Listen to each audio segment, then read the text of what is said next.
Alright, in this video I wanted to do a little update very quickly on this incident that happened with this South Korean corvette, or a light warship, that was destroyed by some kind of explosive.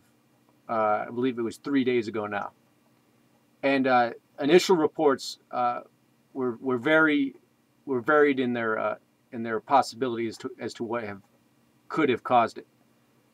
You've got a potential accident, right? You've got sabotage or terrorism actually on board the ship, missile or torpedo strike, and then last but not least, the ship could have actually come into contact with a sea-based mine. And apparently that is looking to be more and more, according to the information we're getting, as the most probable possibility that this ship actually did hit a underwater mine, and the ship was blown in half, literally. I read a testimonial from the captain that he basically said that after the explosion, he was trapped inside his quarters for 5 minutes until some of his sailors broke the window and got him out of there. And by the time he was actually rescued from his quarters, the aft of the ship was completely underwater. It was gone. So that's how quickly this whole thing went down. So I'm coming across these articles.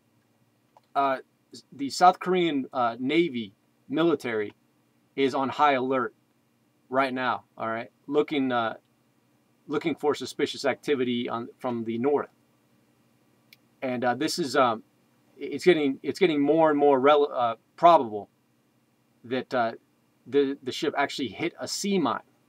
Now the question is did North Korea intentionally float a mine to strike this vessel? Okay, so very disturbing developments there. Just on the offset, North Korea and South Korea have had a real schizophrenic relationship over the years, as you know.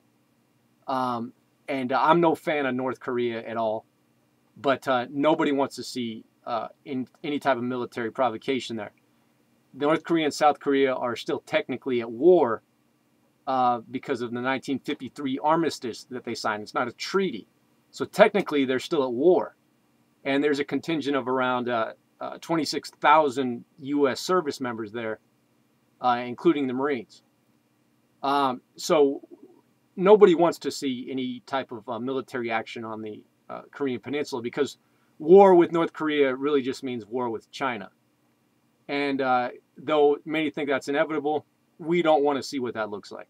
All right. So anyway, the South Korean military is now on high alert, and they're getting closer and closer to outright accusing the North Korea of intentionally striking this vessel, floating a mine to hit the vessel.